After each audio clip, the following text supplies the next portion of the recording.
Price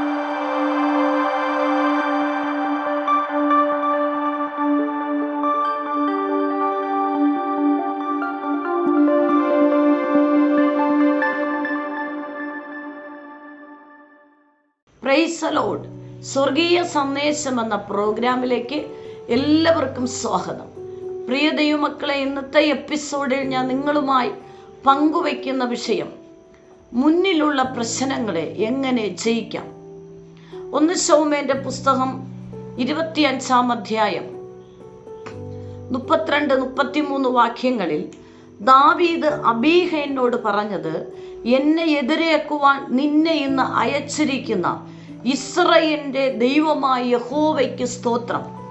നിന്റെ വിവേകം സുസ്ഥ്യം തന്നെ. രക്തപാതകവും സ്വന്തം കൈയാൽ പ്രതികാരം ചെയ്യാതെ വേണം എന്നെ ഇന്ന് തടുത്തിരിക്കുന്ന നീയും അനുഗ്രഹിക്കപ്പെട്ടവൾ. ആമേൻ.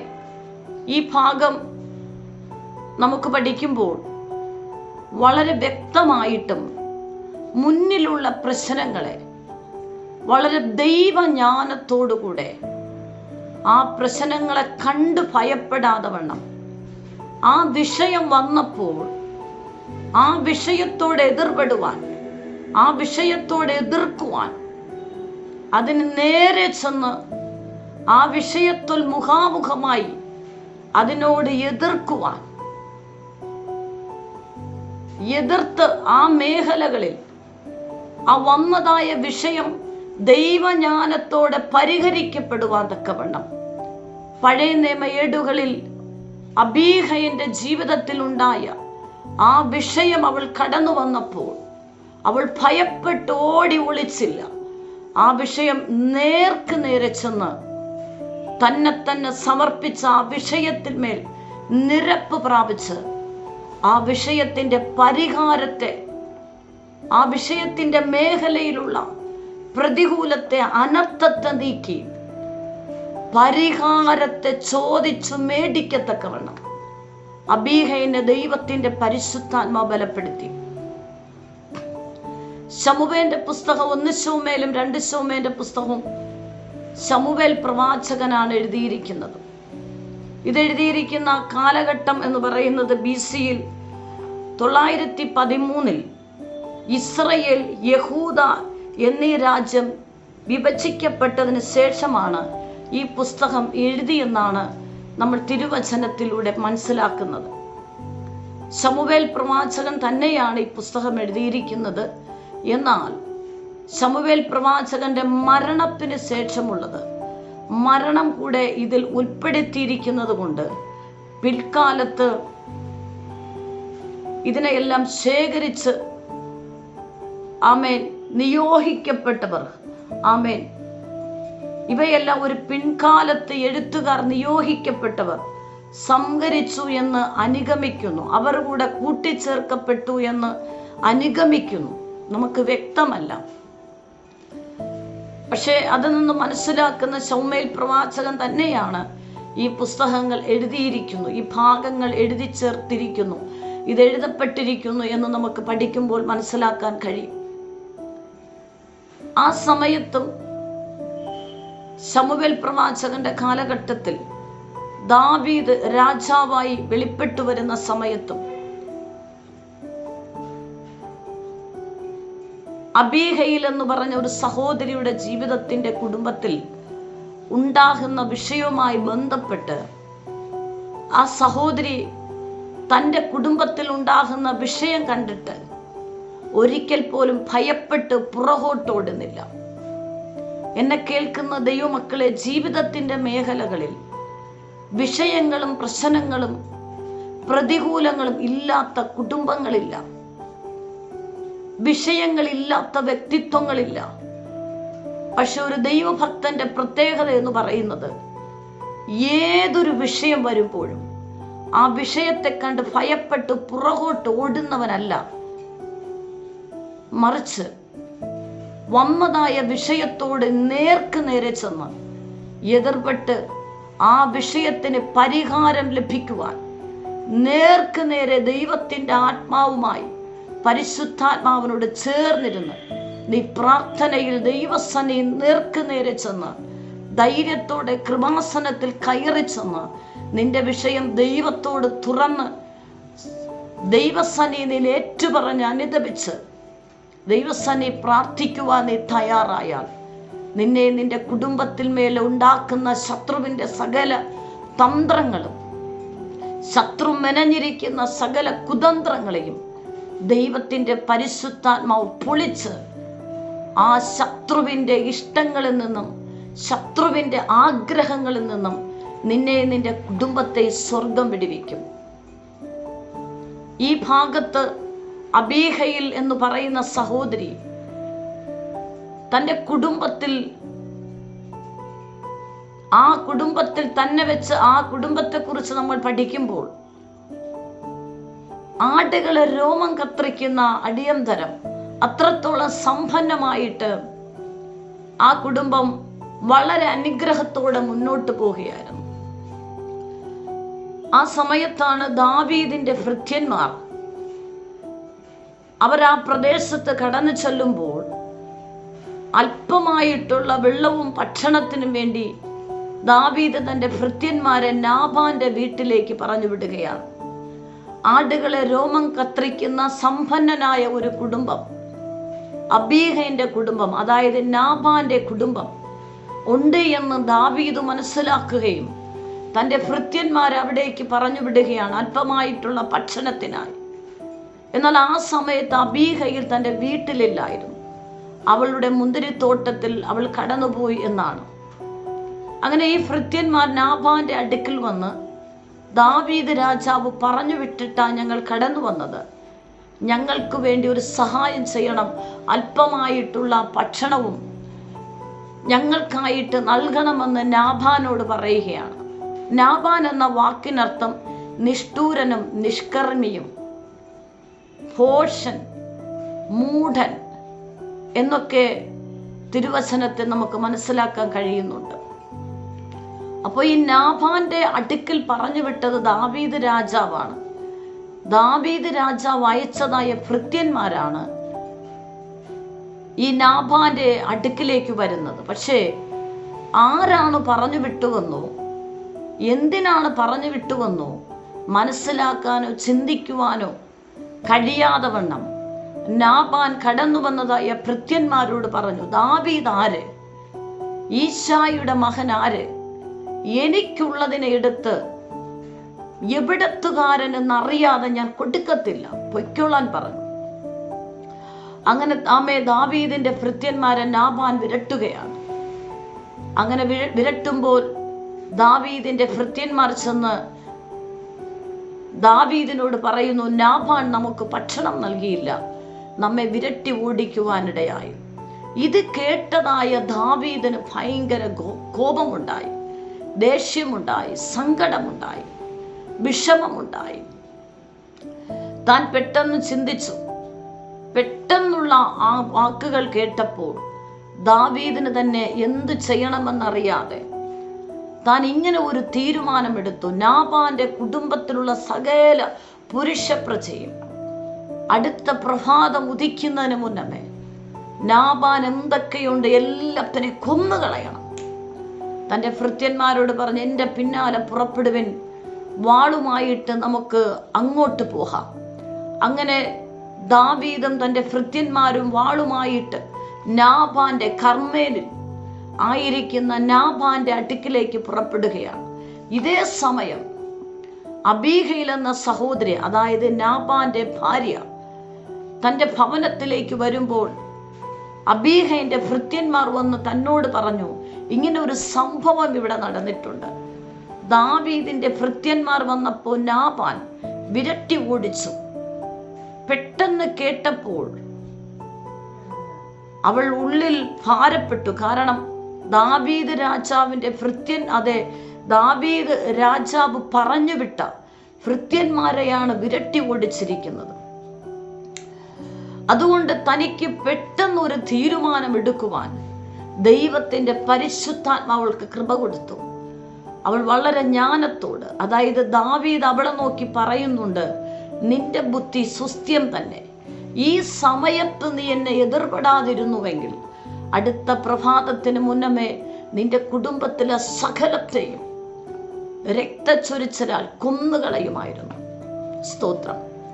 ഈ സമയം പെട്ടെന്ന് അബീഗയിൽ തൻ്റെ ഭൃത്യന്മാരോട് പറഞ്ഞു, ദാവീദ് വന്ന് ചോദിച്ചതും അതിനപ്പുറമായി അവർക്ക് ആവശ്യമായിട്ടുള്ള എല്ലാ ഭക്ഷണ സാധനങ്ങളും റെഡിയാക്കി വേഗത്തിൽ നിങ്ങൾ മുന്നിലേക്ക് പോകുക, ഞാൻ നിങ്ങളുടെ പിന്നാലെ വരാമെന്ന് പറഞ്ഞു.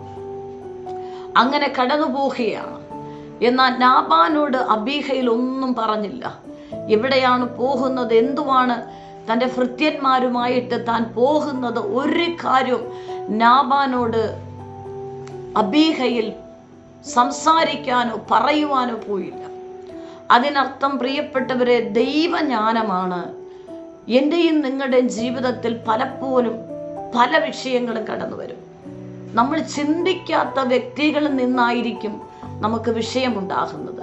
പ്രതീക്ഷിക്കാത്ത വ്യക്തികളിൽ നിന്നായിരിക്കും നമുക്ക് പ്രതികൂലങ്ങൾ ഉണ്ടാകുന്നത്. ആ സമയത്ത് നമുക്ക് നേരിട്ട് ചെന്ന് എതിർത്ത് പ്രശ്നമുണ്ടാക്കാൻ പറ്റത്തില്ല. പക്ഷേ നമ്മുടേതായ അവസ്ഥകളും വിഷമങ്ങളും അറിയുന്ന സർവശക്തനായ ദൈവത്തിൻ്റെ കരങ്ങളിൽ ഞാനും നിങ്ങളും നെടുമ്പാട് വീണ് സമർപ്പിച്ച്, കർത്താവെ തെറ്റുപറ്റിപ്പോയി വിഷയത്തിൻ്റെ മേഖലകളിൽ ഒരു നീതി അയച്ചു വിടുവിക്കണമേ എന്ന് ദൈവസന്നിധിയിൽ പ്രാർത്ഥിക്കുന്നുവെങ്കിൽ ഉറപ്പായിട്ടും ദുഷ്ടന്റെ സകല മണ്ഡലങ്ങളും നിങ്ങളുടെ കുടുംബത്തിൽ നിന്നും ശത്രു നിങ്ങളെക്കുറിച്ച് ആഗ്രഹിക്കുന്ന സകല പദ്ധതികളും പൊളിഞ്ഞു പോകും.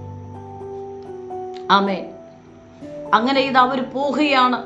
ദാവീദ് അവിടെ നിന്ന് ഇങ്ങോട്ട് വരികയാണ്. 2 യാത്ര നടക്കുകയാണ്. എന്നാൽ ദാവീദ് ദൂരെ നിന്നും കടന്നു വരുന്നത് അബീഗയിൽ കണ്ടിട്ട് അവളുടെ കുതിരപ്പുറത്തു നിന്നും ഇറങ്ങി ദാവീദിന്റെ അടുക്കിലോളം ചെന്ന് അവൾ നെടുമ്പാട് വീണ് നമസ്കരിച്ചിട്ട് ക്ഷമ ചോദിച്ചു താൻ ക്ഷമ ചോദിക്കുകയാണ്. തൻ്റെ ഭർത്താവ് ചെയ്തു പോയത് ക്ഷമിക്കണം. അവൻ്റെ പേര് നാബാൻ, അതിനർത്ഥം നിഷ്ഠൂരനും നിഷ്കർമ്മി എന്നാണ്. എന്നാൽ അവൻ ചെയ്ത തെറ്റ് ക്ഷമിക്കണം. നിനക്ക് വേണ്ടിയുള്ളതെല്ലാം ഞങ്ങൾ കൊണ്ടുവന്നിട്ടുണ്ട്, ഇത് സ്വീകരിക്കണം. ക്ഷമ ചോദിച്ച് അവൾ നെടുമ്പാട് വീണ് ദാവീദിനോട് ക്ഷമ ചോദിക്കുകയാണ്. ആ സമയത്താണ് ദാവീദ് അബീഗയിനെ നോക്കി പറയുന്നത്, നിന്റെ ബുദ്ധി സുസ്ഥിരം തന്നെ. ഈ സമയത്ത് നീ എന്നെ എതിർപ്പെടാതിരുന്നുവെങ്കിൽ അടുത്ത പ്രഭാതത്തിന് മുന്നമേ നിന്റെ കുടുംബത്തിലെ സകല പുരുഷ പ്രജയും ഈ ലോകത്ത് നിന്ന് മാറ്റപ്പെട്ട് കളയുമായിരുന്നു. നീ ഈ സമയത്ത് വന്നതുകൊണ്ട് ഈ അനർത്ഥത്തെ നീ തടഞ്ഞു. ഈ അനർത്ഥം നിന്നിൽ നിന്ന് മാറിപ്പോയി. അതാ ദൈവവചനം ഒരനർത്ഥവും നിനക്ക് ഭവിക്കയില്ല, ഒരു ബാധയും നിന്റെ കൂടാരത്തിന് അടുക്കയില്ല. ദുഷ്ടൻ അത് കണ്ട് വ്യസനിക്കും, അവൻ പല്ല് കടിച്ച് ഉരുകിപ്പോകും, ദുഷ്ടന്റെ ആശ നശിച്ചു പോകും. അതെ പ്രിയ ദൈവമക്കളെ, അബീഗയിന്റെ ദൈവജ്ഞാനമാണ് തൻ്റെ കുടുംബത്തിലെ ഒരു വ്യക്തി ദൈവീക നിയോഗമില്ലാതെ പ്രവർത്തിച്ചത് മുഖാന്തരം കുടുംബത്തിൽ വന്നതായ സകല ശാപങ്ങളെ, അതുമാത്രമല്ല കുടുംബത്തിലെ സകലം നശിച്ചു പോകത്തക്കവണ്ണം പതിയിരുന്ന മണ്ഡലങ്ങൾ നീങ്ങിപ്പോകുവാനുള്ള കാരണം തൻ്റെ മുന്നിൽ വന്ന പ്രശ്നം ദൈവജ്ഞാനത്തോടുകൂടെ അവൾ എതിർപ്പെട്ട് ദൈവജ്ഞാനത്തോട് ആ വിഷയത്തിൽ മേൽ കയറി ചെന്ന് അവൾ ദൈവസന്നിധിയിൽ നെടുമ്പാട് വീണ് ക്ഷമ ചോദിച്ച് പ്രാർത്ഥിക്കുവാൻ, ക്ഷമ ചോദിക്കുവാൻ, ആ വിഷയത്തിൻ്റെ പരിഹാരത്തിനു വേണ്ടി അവൾ ധൈര്യത്തോടെ ഇറങ്ങിച്ചെന്ന് ദാവീദിനോട് ക്ഷമ ചോദിക്കുവാനും ദാവീദിന് ആവശ്യമായതുള്ളത് കൊടുത്ത് ക്ഷമ ചോദിക്കുവാൻ അവൾ തയ്യാറായത് മുഖാന്തരം അവളെ കുടുംബത്തിൽ കടന്നു വന്ന അനർത്ഥം, ആ പ്രശ്നങ്ങൾ അവളെ കുടുംബത്തെ നശിപ്പിച്ചു കളയുവാൻ തന്ത്രമിട്ട തന്ത്രങ്ങളെ സ്വർഗത്തിലെ ദൈവം അവളുടെ ദൈവജ്ഞാനത്തോടുള്ള ഇടപാടുകളിലൂടെ ദൈവത്തിൻ്റെ പരിശുദ്ധാത്മാവ് പൊളിച്ചു കളഞ്ഞു. എന്നെ കേൾക്കുന്ന ദൈവമക്കളെ, പ്രശ്നങ്ങൾ മുന്നിൽ വരുമ്പോൾ ഭയപ്പെട്ട് നീ പുറകോട്ട് പോകുവാനല്ല, പ്രശ്നങ്ങളെ ചാടിക്കിടക്കുവാൻ. അതാണ് ദാവീദ് ഒരു പാട്ടിൽ പാടി, നിന്നാൽ ഞാൻ പടക്കൂട്ടത്തിൻ്റെ നേരെ പാഞ്ഞു ചെല്ലും, എൻ്റെ ദൈവത്താൽ ഞാൻ മതിൽ ചാടിക്കിടക്കും. പ്രശ്നങ്ങൾ മുന്നിൽ വരുമ്പോൾ ഭയപ്പെട്ട് പുറകോട്ട് ഓടി ഒളിക്കുന്നവനല്ല ഒരു ഭക്തൻ. പ്രശ്നങ്ങൾ മുന്നിൽ വരുമ്പോൾ നീ ആ വിഷയങ്ങളെ ദൈവസന്നിധിയിൽ കൃപാസനത്തിൽ ധൈര്യത്തോടെ കയറി ചെന്ന് സ്വർഗത്തിലെ ദൈവത്തോട്, പരിശുദ്ധാത്മാവോട് പറയണം. ധൈര്യത്തോട് തെറ്റുപറ്റിയെങ്കിൽ ദൈവത്തോട് ക്ഷമ ചോദിക്കണം. കുടുംബത്തിൽ ആരിൽ നിന്നാണോ വിഷയമുണ്ടായത്, നീ പ്രാർത്ഥിക്കുന്ന ഒരു ഭക്തനാണോ, നീ ദൈവസന്നിധിയിൽ ചെന്ന് നിന്റെ തലമുറയ്ക്ക് വേണ്ടിയാണോ, കുടുംബത്തിന് വേണ്ടിയാണോ, ഏതു മേഖലകൾ മുഖാന്തരമാണ് നീ കുടുംബത്തെ ചില പ്രശ്നങ്ങളുടെ നടുവിലൂടെ കടന്നു പോകുന്നുവോ, നീ ദൈവസന്നിധിയിൽ ദൈവത്തോട് ചേർന്നിരിക്കുന്ന പരിശുദ്ധാത്മാവുമായി ചേർന്ന് നടക്കുന്ന ഒരു ഭക്തൻ ആ പ്രശ്നം കണ്ട് ഭയപ്പെട്ട് ഒളിക്കുവാനല്ല, അവിശ്വസിക്കുവാനല്ല, ധൈര്യത്തോടെ കൃപാസനത്തിലേക്ക് ഇറങ്ങിച്ചെന്ന് നീ ദൈവത്തോട് ക്ഷമ ചോദിച്ച ആ വിഷയത്തെ ദൈവകരങ്ങളിൽ കൊടുത്ത് യഥാർത്ഥമായിട്ടും ആ വിഷയത്തിൻ്റെ കറക്റ്റായിട്ടുള്ള സംഭവം എന്തെന്ന് ദൈവത്തോട് സമർപ്പിച്ച് നീ ഏൽപ്പിച്ച് എതിർത്ത്, ഹല്ലേലൂയ, ആ വിഷയത്തെ ദൈവകരങ്ങൾ കൊടുത്ത് നീ താഴ്ത്തി ഏൽപ്പിച്ച് പ്രാർത്ഥിക്കുന്നുവെങ്കിൽ ആ വിഷയമായിട്ട് ബന്ധപ്പെട്ട് നിന്റെ കുടുംബത്തിൽ ശത്രു ഒരുക്കിയിരിക്കുന്ന സകല പ്ലാനുകളെയും പദ്ധതികളെയും സ്വർഗത്തിലെ കർത്താവ് പൊളിച്ചു കളയും. എന്നെ കേൾക്കുന്ന ദൈവമക്കളെ, വിഷയങ്ങളില്ലാത്ത വ്യക്തിത്വങ്ങളില്ല. നിന്റെ മുന്നിൽ വരുന്ന പ്രശ്നങ്ങളെ കണ്ട് നീ ഭയപ്പെട്ട് പുറകോട്ട് ഓടേണ്ട വ്യക്തിയല്ല. ദൈവജ്ഞാനത്താൽ നീ ആ വിഷയങ്ങളെ പരിഹരിക്കുവാൻ ദൈവത്തിൻ്റെ പരിശുദ്ധാത്മാവ് നിനക്ക് കൃപ നൽകും. ഇവിടെ വലിയൊരു അനർത്ഥം നാബാൻ മുഖാന്തരം കുടുംബത്തിൽ സംഭവിക്കേണ്ടത്, ദൈവജ്ഞാനത്തോടൊരു സഹോദരിയെ പരിശുദ്ധാത്മാവിടെ ഉപയോഗിക്കുകയാണ്. അതിനർത്ഥം ദൈവത്തോട് തുറന്നു പറയാൻ നമ്മൾ മടിക്കേണ്ട. ലംഘനങ്ങളെ മറച്ചു വയ്ക്കുന്നതിന് ശുഭം വരികയില്ല. അത് ഏറ്റുപറഞ്ഞ് ഉപേക്ഷിക്കുന്നതിന് കരുണ ലഭിക്കും. നിന്റെ വിഷയങ്ങൾ ഏതായിരുന്നാലും, വിഷയത്തിൽ തെറ്റുപറ്റിയോ, ദൈവസന്നിധിയിൽ ചെന്ന് നെടുമ്പാട് വീണ് നേർക്ക് ചെന്ന് ദൈവസന്നിധിയിൽ ചെന്ന് പ്രാഗൽഭ്യത്തോടെ ദൈവത്തോട് നീ ഏറ്റുപറഞ്ഞ് അനുതപിച്ച് ക്ഷമ ചോദിച്ച് പ്രാർത്ഥിക്കുന്നുവെങ്കിൽ ദൈവത്തിൻ്റെ പരിശുദ്ധാത്മാവെന്ന് പറയുന്നത് ബലഹീനെ തുണ നിൽക്കുന്ന ദൈവത്തിൻ്റെ ആത്മാവാണ്. പരിശുദ്ധാത്മാവ് നിന്നെ സഹായിക്കും. ദൈവജ്ഞാനത്തോടെ നിന്റെ വിഷയങ്ങൾ നീ കൈകാര്യം ചെയ്യുവാൻ പരിശുദ്ധാത്മാവ് നിന്നെ സഹായിക്കും. ഏതൊരു വിഷയങ്ങളാൽ നിങ്ങളെ ഭാരപ്പെട്ടാലും ഈ ദൈവശബ്ദം കേൾക്കുന്ന ദൈവമക്കളെ, ദൈവത്തിൻ്റെ പരിശുദ്ധാത്മാവ് പ്രശ്നങ്ങൾ മുന്നിൽ വന്നപ്പോൾ ഭയപ്പെട്ടു പോകാതെ ദൈവജ്ഞാനത്തോടെ ഒരു അബീഹയെ പരിശുദ്ധാത്മാവ് ഉപയോഗിച്ചതുപോലെ എന്നെ കേൾക്കുന്ന ദൈവമക്കളെ, നിങ്ങളുടെ ജീവിതത്തിൽ ഒറ്റ കാര്യം, നിങ്ങൾ പ്രാർത്ഥിച്ചു വചനം ധ്യാനിച്ചും ദൈവജ്ഞാനത്തിൽ ദൈവശബ്ദം കേട്ട് നീ ആ വിഷയത്തിലേക്ക് മുന്നോട്ട് സ്റ്റെപ്പ് വയ്ക്കുന്നുവെങ്കിൽ ദൈവത്തിൻ്റെ പരിശുദ്ധാത്മാവ് നിന്റെ ആ വിഷയത്തിൽ മേൽ നീ അനുഭവിക്കുന്ന പ്രതിസന്ധിയിൽ, ആ പ്രശ്നങ്ങളെ പരിശുദ്ധാത്മാവ് നിനക്ക് പരിഹാരം നൽകും. സ്തോത്രം.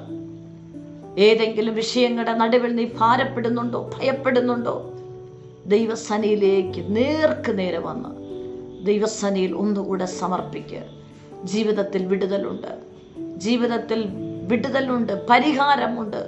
നിങ്ങൾ തോറ്റവരല്ല. കാരണം നമ്മുടെ കർത്താവ് ജയിച്ചവനാണ്. ഏത് വിഷയങ്ങളായിരുന്നാലും പരിഹാരം സ്വർഗത്തിൻ്റെ സന്നിധിയിലുണ്ട്. നീ കർത്താവിൻ്റെ സന്നിധി കടന്നുവാ. ഒന്നുകൂടെ ദൈവസന്നിധി സമർപ്പിക്കുക, ഏൽപ്പിക്കുക. പരിശുദ്ധ കർത്താവെ, നിമിഷത്തിൽ എൻ്റെ ജീവിതത്തിൽ ആ പ്രശ്നങ്ങൾ കണ്ട് ഞാൻ ഭയപ്പെടേണ്ടവനല്ല. നിങ്ങൾക്ക് വ്യത്യസ്തപരമായിട്ടുള്ള വിഷയമായിരിക്കാം. നമ്മൾ ചിന്തിക്കാത്ത, നനയ്ക്കാത്ത മേഖലയിൽ പലരിൽ നിന്നും പല മേഖലയിലായിരിക്കാം നിങ്ങൾ കടന്നു പോകുന്നത്. പക്ഷെ അതെല്ലാം പരിഹാരം നൽകുന്ന ആ സർവശക്തനായ ദൈവത്തിൻ്റെ കരങ്ങളിൽ ഏൽപ്പിച്ചു കൊടുക്കുക. കർത്താവ് നിങ്ങൾക്ക് പരിഹാരത്തെ നൽകും. ഒറ്റ കാര്യം, ഏത് വിഷയമായിരുന്നാലും പരിഹാരമില്ലാത്ത വിഷയമില്ല. നീ ദൈവസന്നിധിയിൽ, ദൈവസന്നിധിയിൽ, അതായത് ദാവീദിൻ്റെ അടുക്കൽ നേർക്ക് നേരെ ചെന്ന് ക്ഷമ ചോദിച്ച് തന്നെ സമർപ്പിച്ച് തെറ്റേറ്റുപറഞ്ഞ് സമർപ്പിച്ച് ക്ഷമ ചോദിച്ചതുപോലെ ഞാനും നിങ്ങളും ദൈവസന്നിധിയിൽ ചെന്ന് തെറ്റുകൾ ദൈവസന്നിധിയിൽ മനഃപൂർവ്വമായി ഏറ്റുപറഞ്ഞ് അനുതപിച്ച് പ്രാർത്ഥിച്ച് വീണ്ടും ദൈവസന്നിധി സമർപ്പിക്കുന്നുവെങ്കിൽ ഉറപ്പായിട്ടും നിന്റെ കുടുംബത്തിനകത്ത് ശത്രു വെച്ചിരിക്കുന്ന സകല പതിയിരിപ്പുകളെ ദൈവത്തിൻ്റെ പരിശുദ്ധാത്മാവ് പൊളിച്ചു മാറ്റി ആ പ്രശ്നത്തിൽ മേൽ ജയത്തെ നൽകുന്ന ദൈവമാണ്.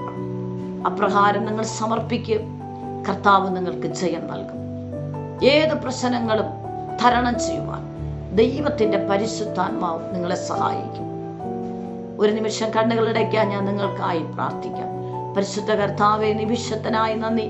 ഈ ദൈവശബ്ദം കേൾക്കുന്ന ദൈവജനത്തിനായി സ്തോത്രം. ധാരാളമായി അനുഗ്രഹിക്കും.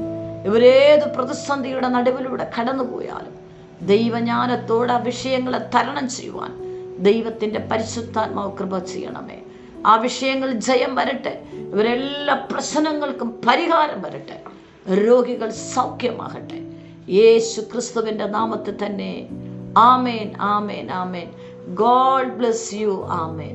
നിങ്ങൾക്കൊരു പ്രാർത്ഥന വിഷയമുണ്ടെങ്കിൽ ഈ സ്ക്രീനിൽ കാണുന്ന നമ്പറിൽ ഞങ്ങളെ കോൺടാക്റ്റ് ചെയ്യുക. ഞങ്ങൾ നിങ്ങൾക്ക് വേണ്ടി പ്രാർത്ഥിക്കും. എല്ലാ ആഴ്ചയിലും തിങ്കളും ശനിയുമാണ് ഈ സന്ദേശം നിങ്ങൾക്ക് ലഭ്യമായിരിക്കുന്നത്. ഈ സന്ദേശം മറ്റുള്ളവരുമായി നിങ്ങൾ പങ്കുവയ്ക്കണം. ഈ ചാനൽ ഇതുവരെ സബ്സ്ക്രൈബ് ചെയ്തിട്ടില്ല എങ്കിൽ സബ്സ്ക്രൈബ് ചെയ്യുക.